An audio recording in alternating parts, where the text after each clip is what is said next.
In this lesson, we're going to spend some time on BGP neighbor configurations. In another lesson, I had mentioned that when you configure your BGP neighbors, you have the option to do so statically or dynamically. The static method is probably well known to most of us. If we look at switch 1's BGP configuration with the show, run, section, router BGP command, you can see that I configured the neighbors statically with the neighbor statement, their IP address, the remote AS, and the AS number. The dynamic option uses the BGP configuration command BGP listen range. So let's remove our statically configured BGP neighbors and build them dynamically.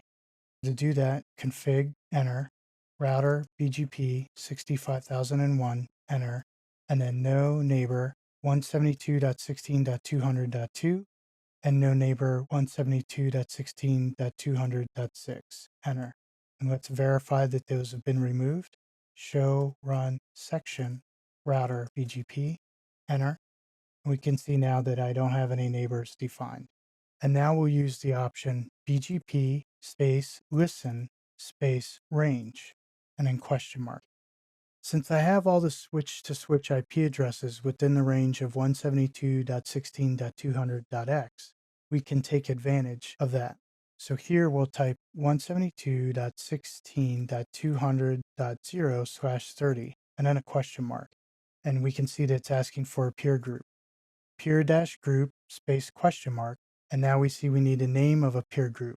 The peer group is where these dynamic peers will be associated to and then can inherit the configurations of that peer group. So let's just call it example one space and then question mark again. And we see that we need to list out remote AS question mark and then the neighbor's autonomous system number. This is going to be 65,003. Enter. So that'll catch switch 3 for us. And to dynamically catch switch 4, we'll use BGP listen range 172.16.200.4/30 space peer dash group. And then we're going to put this in a different peer group. We'll call it example 2 remote AS 65,004. Enter. And then verify our configuration with show run section router BGP. Enter. And now we can see our BGP listen range commands with the IP address range and the peer group and the remote AS number to associate them to. Let's see if we've established any dynamic peers. Show IP BGP space summary, enter. And we can see that I have one already there, switch 3. In just a few seconds, we should have switch 4 as well. Now in this lab, the dynamic range only catches a single BGP peer. But as you can imagine, the real power of this command is with a large BGP deployment, perhaps a large layer 3 leaf spine design, where we could save some configuration work by having this dynamic association catch all of our BGP neighbors without having to manually define each one of them. For neighbor configuration, there are lots of options available to us. And now here in the output, you can see we've caught switch 4 as well and are now established with switch 4. Let's jump over to switch 4 and take a look at some neighbor-specific options. Exit this configuration mode, jump over to switch 4. And here, let's see which neighbors switch 4 currently has. Show IP BGP sum, enter. And we can see switch 4 has 3 established neighbors, switch 1, switch 2, and switch 5. So let's look specifically at switch 5. Let's do a config, enter, router, BGP, and here our AS number is 65,004, enter. And then our neighbor 172.16.200.22, and then a question mark.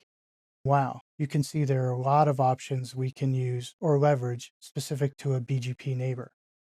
First, let's look at the maximum routes. As we saw several times in the output of our show run section router BGP, the Arista switch puts in a default max for the amount of routes that we can receive from our peer, and in our case, it's been 12,000. It is generally accepted as best practice to limit the amount of routes you learn from a peer. This option protects you from a configuration mistake either by you or your neighbor AS network administrator from accidentally sending you too many routes and potentially hijacking or black holing your traffic, with the obvious exception of being if you're receiving full routes from your internet service provider. Let's change the value to something lower just to see this work. Let's use the show IP BGP sum command. We can see in the output that from switch 5, the 172.16.200.22, we're currently receiving 4 routes. So if we put in the neighbor command, 172.16.200.22 space maximum dash routes and then a question mark, we can see the maximum number of routes that we can put in there, 0 being unlimited. So let's put in a 1 and hit enter. Verify our configuration with the show run section router BGP, enter, and we can see our maximum route statements for neighbor 172.16.200.22, and it's currently set to 1. And now let's take a look at our neighbor. Show IP BGP summary command. Whoops, we can see that we've lost the established state with our neighbor. We're now in an idle state, and in parentheses, we can see a max prefix has been reached. Another way we could look at that is through our logging. Show logging pipe grep-i to ignore case, and then BGP, enter. And in this output, we can see we received a log message notifying us that the maximum number of prefixes was reached for the neighbor 172.16.200.22. So let's change that back to 12,000 and then show you another trick specific to BGP neighbor relationships. So I'm going to up arrow and change this number to 12,000, hit enter, and then show IP BGP sum. And then for another neighbor option, neighbor 172.16.200.22, we also have a shutdown command where we can shut down a specific BGP neighbor. So if we type the keyword shutdown after our neighbor statement and hit enter, and then verification again, show run section router BGP, we can see that we now have that neighbor shut down or administratively down. And if we issue the command show IP BGP sum, we'll see that there as well, where we're currently in an idle state and we've been admin down. So to get out of that state, we simply put a no in front of it, Control A, no neighbor 172.16.200.22 shutdown, enter, and then a show IP BGP summary.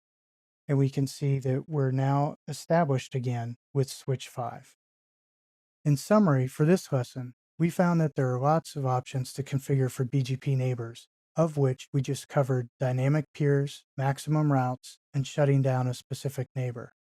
There's still much more we can do on a per neighbor basis, and we'll cover some of those in other BGP lessons.